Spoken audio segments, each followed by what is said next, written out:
আজ আমি বানাবো রেস্টুরেন্টের স্টাইলের মাশরুমের একটা রেসিপি।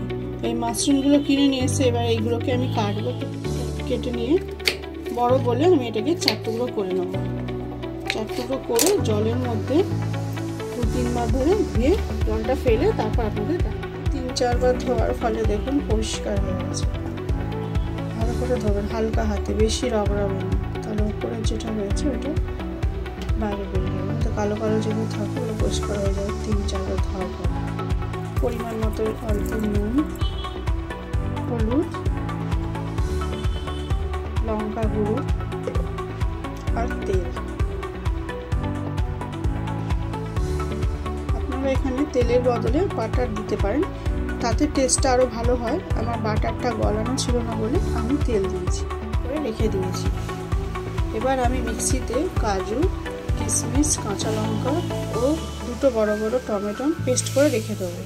কড়াইতে অল্প তেল দিয়েছি, তার মধ্যে অল্প বাটার দিয়েছি, এর মধ্যে অল্প জিরে দেবো।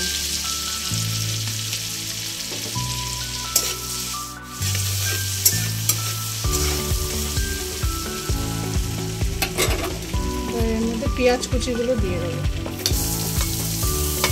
পেঁয়াজ কুচির মধ্যে অল্প একটু নুন দেবো, তাড়াতাড়ি ভাজা হয়ে যাবে। আচ্ছা, এবার আমি যে পেস্টটা বানিয়েছিলাম টমেটো, কাজু, কিশমিশ, কাঁচা লঙ্কা, ওটা দিয়ে দেবো। দিয়ে এবার ভালো করে কষাতে হবে। এর মধ্যে দেবো কাশ্মীরি লঙ্কা গুঁড়ো, হলুদ গুঁড়ো, একটু ধনে গুঁড়ো, একটু জিরে গুঁড়ো আর আদা রসুনের পেস্ট, 1 চামচ মতো আদা রসুনের পেস্ট। ক্যাপসিকামটা দিয়ে ভালো করে কষানো হয়ে গেছে। টমেটোমের কাঁচা গন্ধটা, কসুরি মেথি,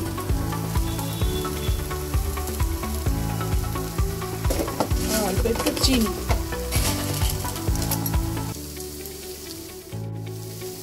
দিয়ে এবার একটু নেড়ে পরিমাণ মতো জল দিয়ে ঢাকা দিয়ে একটু হতে দেবো।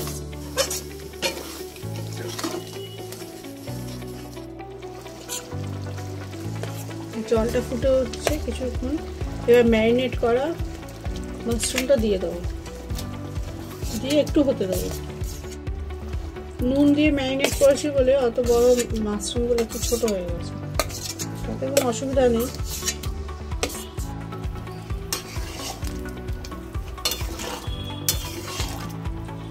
মাশরুমটা হয়ে গেছে, পুরো পরিবেশনের জন্য রেডি। উপর থেকে একটু কসুরি মেথি দিয়ে দিলাম আর একটু বাটার দিলাম। এইভাবে একবার রান্না করে দেখবেন, আশা করি ভালোই লাগবে। কেমন হয়েছে অবশ্যই জানাবেন।